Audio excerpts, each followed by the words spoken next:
Hi class, in this video I'm going to cover the perfect competition chapter.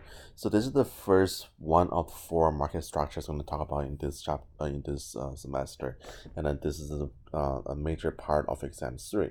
So make sure to take this slowly and ask me any questions if you have any. Okay. All right. So perfect competition. Now there are 4 type of market structures. The first one's called perfect competition, and then later I'm going to learn monopoly, oligopoly, and a monopolist competition. So first, let's look at what is a perfect competition. So for something to be called a perfect competition market, it must satisfy these criteria. So first, there must be a large number of sellers out there. So there are many companies, and then they all sell the same good. So the good they sell is all standardized. So it doesn't matter who you buy from, you're buying the same good. And then next there you have price takers. The opposite is called the price setters. So the price setters, they have the ability to set their own price. But for the price takers, you cannot set your own price. You must take what the price already set for you in the marketplace. You cannot set your own price. And then there's also easy entry and easy exit. That means company are free to either enter the market or leave the market. One example of this, think about the market for broccolis. So when you guys go buy broccolis, do you care about which brand of broccoli you buy? We're not talking about the packaging of broccoli. We're talking about the fresh broccoli you buy from the store, HEB, Walmart, they have on the shelf. So for the fresh broccolis, do you care about which brand you buy? Now, did you know the different brand of broccoli out there? Not really, right? What about bananas? Anybody here have a favorite brand of banana? That By the way, did you know the different brand of bananas out there? They are. So there's the Dole, the Chiquita, right? So there are different brand of bananas out there. So imagine you go to a store. Let's say you go to HEB, and there are 2 banana in front of you. Same everything. So same color, same freshness, same quality, same everything. Only difference is the one for Dole is selling for $1 per pound. The one for Chiquita is selling for 50 cents per pound. Which one do you buy? Now I will buy the Chiquita because it's cheaper, right? So for this market here, that if you price your good too expensive, that if you become a price setter, nobody will buy from you because your price is too high. So you can only take what the price already set for you in the marketplace. You cannot set your own price. So therefore, each participant in the economy, they're all called a price taker. So you take what the price already set. You cannot set your own price. Now, one last example you can think about the printer paper market. So when you guys go buy the printer papers, do you care about which brand of paper you buy? Not really, right? You care about whichever is cheaper. So you go to Office Depot, you go to Walmart, Target, you look at all the papers you have on the shelf. As long as it's cheap and as long as it's white, you buy that, right? So there's no difference between which different brand. But if you think about the market for toilet papers, do you guys have a preference? Well, some people do, right? So there's some people only buy the one with a bear on it. What's it called? Charmaine, right? So, but if you think about it, why is it we don't care about the printer paper, but we care more about the toilet papers? Well, because your printer papers, every one you buy is all the same. It's all standardized. So there's no difference between which one you buy. But for the toilet papers, there is a difference. Different texture, different strengths. So for the printer paper, that's called a perfect competitive market or perfect competition. And then for toilet paper, it's going to go on in the later chapters. That's either oligopoly or monopolist competition. Okay. All right. So let's look at this market. So for price taker, by definition, is firm that take or accept the market price and have no ability to influence the price. So for every company in the market, they are all price taker. By the way, this is a perfect competition. Okay, so in perfect competitions, everybody's all price taker. Now, this is only true in perfect competitions. Later on, when we study other chapters for monopoly, oligopoly, monopolist competition, you wouldn't see this price taker anymore. So price taker is only available in the perfect competition market. And I also know, oh, that's a mess. Also known what's a marginal revenue. So marginal revenue, can I move this a little bit? Looks better. Yeah. All right. So marginal revenue is the change in firm's total revenue that's the result of one unit change in the output produced and sold. So basically just says that if you sell one more good, how much more revenue do you get from selling one more good? Now, for most companies, by selling one more good, their marginal revenue is just equal to the price of the good. Okay. So again, marginal revenue is just your changing total revenue divided by changing quantity. So I sell one more good, how much extra revenue do I get? Now, if you look at this supply demand curve, you have your this is, by the way, this is for the entire market. So for the entire market, you have a supply curve going up, demand curve goes down, just like before. But for individual companies, now there's a huge difference here. So what you see now is for the entire market. But for individual companies, in perfect competition, and this is only true in perfect competition, the firm's demand curve is flat. So you see a flat demand curve. And the reason why that is because everybody is a price taker. That you take what the price already set, you cannot set your own price. So if you sell your good just a little bit expensive, then nobody will buy from you. So everybody all charge the same price. You cannot change your price. And because that, this demand curve is also your marginal revenue curve. So two things on the same line, your demand curve, your marginal revenue curve is all on the same line. Okay, so again, marginal revenue curve, that's your changing total revenue over changing quantity. Now next, your average revenue, this is the revenue per unit sold. If you take your total revenue divided by quantity, that's your average revenue. And then for any company, your average revenue is always equal to price. Now this doesn't always mean they equal to marginal revenue, but it's always equal to price. For perfect competitions, this is true, that your price is equal to the marginal revenue is also equal to the average revenue. This is only true for perfect competitions. Now later on when we study monopoly, oligopolies, you're going to see that the price will always be more than the marginal revenue. But for now, for perfect competitions and only for perfect competitions, that your price is equal to marginal revenue equals to average revenue.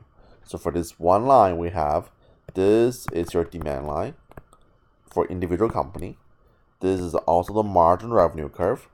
This is also the price line, and this is also the average revenue curve. So all this, the price equal to marginal revenue equals to average revenue, and they're all on the same line. And that's also your demand curve for individual companies. All right, so let's see how this works. So for any company who try to maximize profit, and by the way, the goal for any company is to maximize profit, right? So your goal is not to maximize revenue, it's not to minimize cost. Your goal for any company is to maximize profit. And to maximize profit, the first thing looking for is where the marginal revenue is equal to marginal cost. And that's the very first thing you're looking for. Okay, so this is always true. So it doesn't matter what kind of market this is, doesn't matter what kind of company this is. If you try to maximize your profit, which companies will do, the first thing you will do is to set your marginal revenue equal to marginal cost. And once that happens, that means your profit is maximized.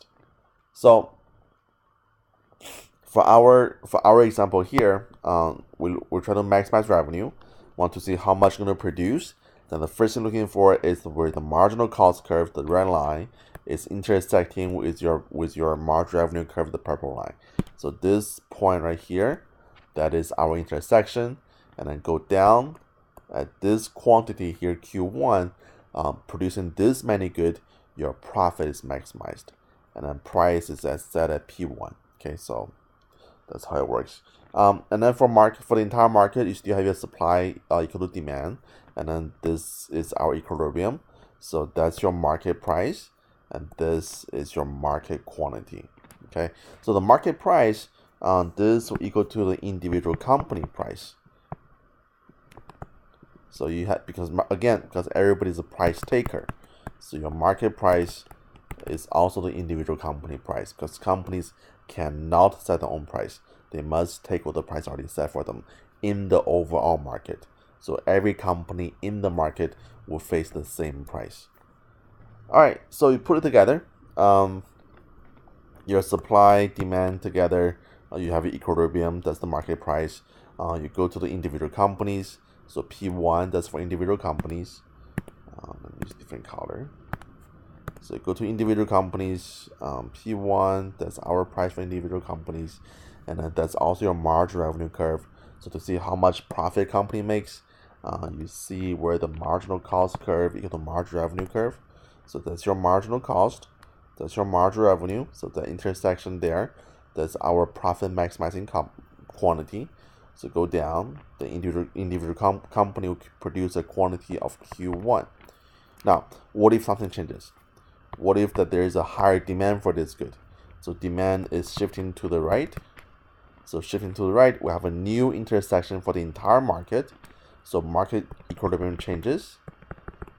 And then your price goes up from P1 to P2. And then for companies, their price also changes from P1 to P2. Okay, so price goes higher to P2. And then again, looking for the new intersection. So right there, that's your new intersection. Different color. What color is good? Give me.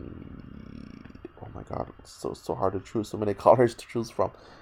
That okay. All right, so that's your new intersection. Go down, and then company will produce more of it. So if the market demand goes higher, then the overall price increases. Then company try to increase profit, and they will produce more of that good by setting the marginal cost equal to margin revenue. Okay.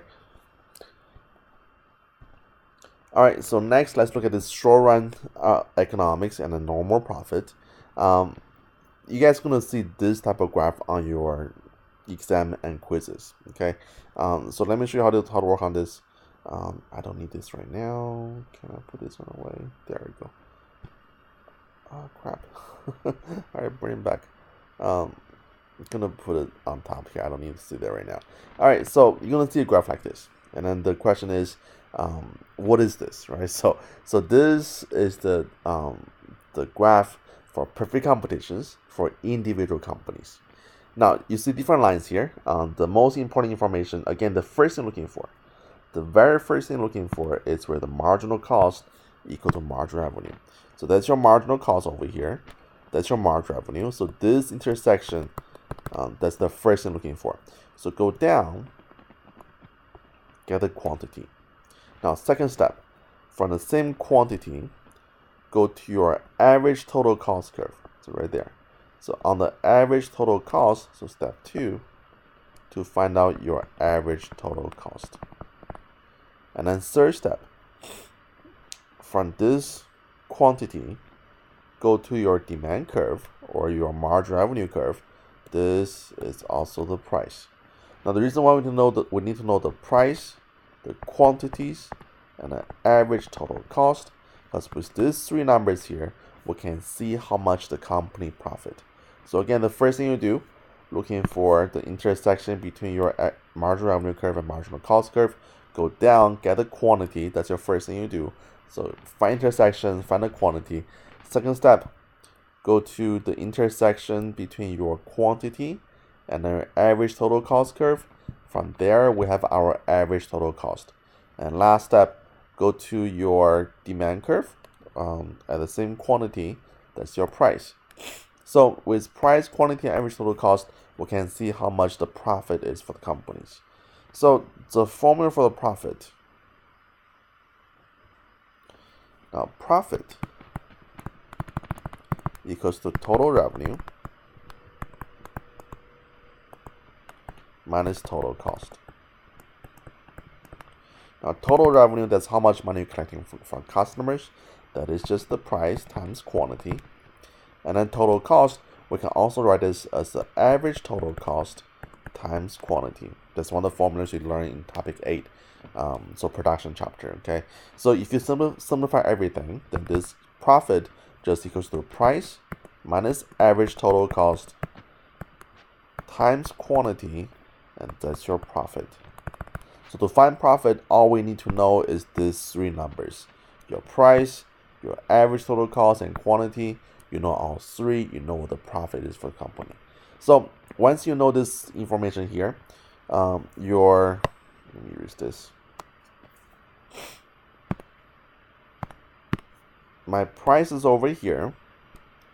My average total cost is over here. So price minus average total cost and times quantity. Then this entire rectangle here, that is my economic profit. So the reason why I know it's a profit, because in this case here, you see how the price is more than average total cost, because the demand curve is higher than this average total cost curve. That means we're making a profit. Okay. So economic profit is the level of profit that happens when total revenue is more than total cost. Now, however, because the market is very competitive, this profit only happens in the short run. So again, let me say it one more time. So because the market is very competitive, profit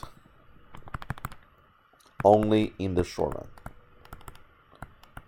Now the reason why is that if you have company making profit, and then because the market has free entry, free exit, that means other company can join in and compete. So if one company making a profit, other company will join in and compete, and then eventually they will drive the price lower. So lower the price from MR1 to MR2, and then you're going to settle at this point here.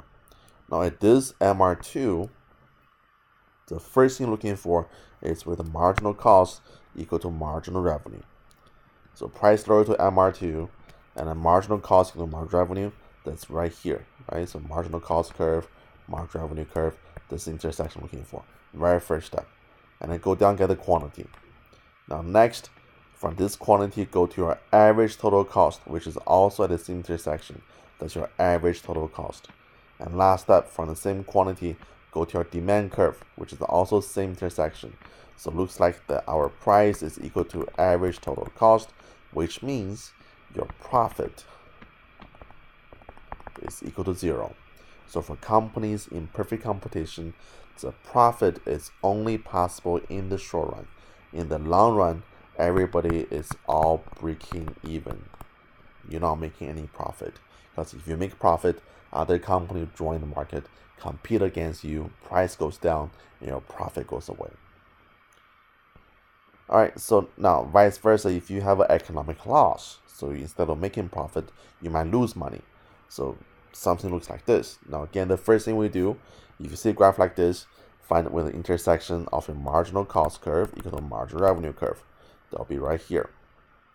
Now go down, get the quantity. That's our first step. So we know the quantity now. And then next, go to your average total cost curve, which is right here. That's your average total cost curve. Okay. And last step, go to your demand curve, which is the marginal revenue curve right here. That's your price. So you see how the average total cost is more than the price? That means this company is losing money. So how much money do you lose? Use your average total cost, subtract the price. Let me use this. So average total cost, subtract the price, times quantity. So this rectangle here, that is the economic loss for the company. Okay, so if your price is more than average total cost, you make a profit, but if it's less, you're gonna lose money. Now, what will happen in the long run? So again, this is the short run. If you're a company and if you're losing money in the short run, do you stay in the market or do you leave the market? Now, in this case here, you might stay in the market for just a little bit, but in the long run, if this happens every single year, you're gonna leave the market. Now, once you leave the market, there are less competitions in the marketplace. Price will go back up again, and then you're gonna go back to breaking even. Can't spell. So in the long run, you'll go back to break even. So nobody making any profit, nobody lose any money. Now there's also a difference between a shutdown point. Let me show you what that is. So I think it's better with example. Okay. So Now let's suppose I have a business, and then my business I make chicken fried rice, nothing else. So for my chicken fried rice, every chicken fried rice I can sell for, let's say, $10 each. So very good chicken fried rice. Now I do have costs for my company. So for my company, every month, so this is all monthly costs. I pay for labor, I pay for chicken, I pay for rice, I pay for rent, I pay for utility. Okay. So let's say for my let's suppose that's all the costs I have. So for this month, my quantity, so I produce 1,000 chicken. My labor costs me $3,000. My chicken costs me, let's say, 2,000. Rice costs me 2,000. Rent costs me 2,000. And then utility costs me 2,000. So everything just, very simple numbers. All right. So the question is, how much is my profit? So for profit, I will take my price times quantity. So price is 10. Quantity is 1,000. So that's my total revenue. And then subtract all the cost. So all the costs over here. So 3,000 plus 2 plus 2 plus 2 plus 2. And then my profit for the month is that I will lose $1,000. Now the question is, should I stay open or should I close for next month? Open or close? Now for next month, it will be the same thing. That I will make 1,000 chicken fried rice, and that's my total cost, and I'll lose $1,000 again. So for sure that's going to happen. Should I stay open? Should I close? Now many of you guys might be thinking, oh, you should close down because you're losing money now, right? So why even open if you're losing money?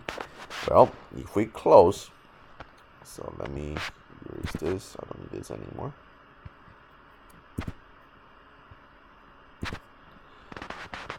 So if I close down, I don't produce any chicken fried rice, so 0 chicken fried rice. But do I pay anything for labor?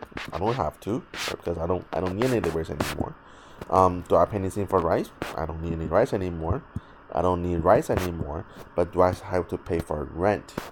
Well, depends on the contract, right? So some contract you have a long-term contract. So if I'm still in a contract, I still gotta pay my rent for $2,000, and I pay nothing for utility. So how much is my profit now? So profit, price times quantity. So 10 times 0, that's my quantity, minus all the costs you have. So all my costs over here. So if I close down, I will lose $2,000. So by staying open is better, because staying open I only lose 1,000, but closing down I lose 2,000.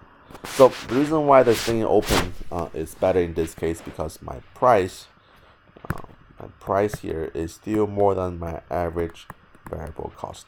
So even though the price is less than average total cost, so I'm losing money here, but because my price is more than average total cost, I should stay open in the short run. Because now I stay open in the short run, and then when the price is more than average variable cost, I can make just a little bit of money to cover part of my fixed cost, to cover part of my rent. Now otherwise, if I close down, I will pay the entire rent out of pocket. But if I stay open, I'll only have to pay part of the rent out of pocket, because my business can still make a little money to cover part of the rent. That's why you should stay open in the short run, than if your price is more than average variable cost. Now, if that's not the case, if my price is less than average variable cost, can you use this? So price less than average variable cost. Now, for example, let's suppose my chicken fried rice, again, I sell for $10. And let's suppose between labor, chicken and rice, and utility, for every chicken fried rice, it costs me, let's say $15 to make it.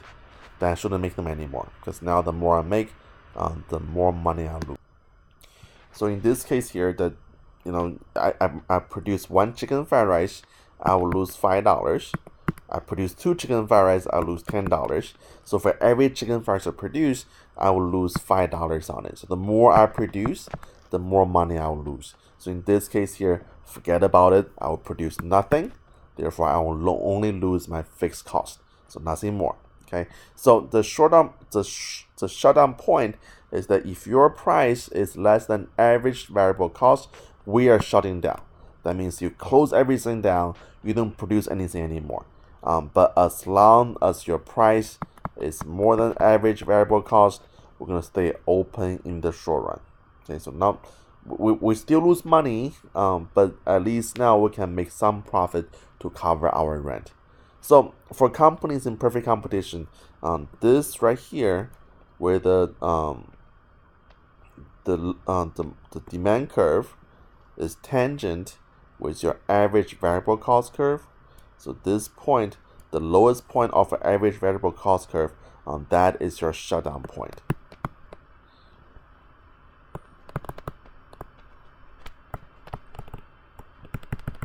I can't spell. That means as long as the price is more than this much, so if price is higher, we produce it. But if price is lower, we don't produce anything anymore. We just let it go. We close everything down, and then we just pay the rent out of pocket. Okay. All right. So the supply curve in the short run is that represent the short run relationship between the price and quantity supplied. Now we talked about this before in the previous chapters.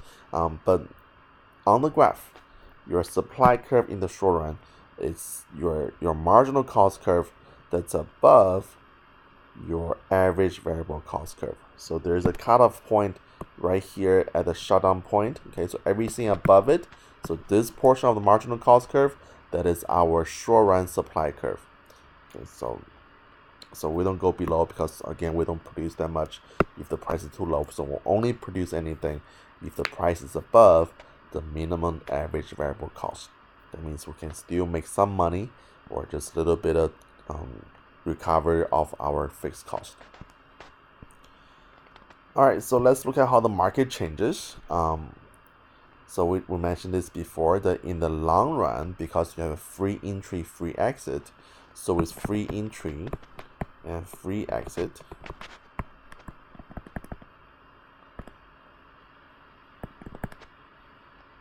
Yeah, that's how it's exit, right? So it's free entry, free exit. Companies now, they can join the market whenever there's a profit. They will leave the market whenever there's no profit or whenever they lose money.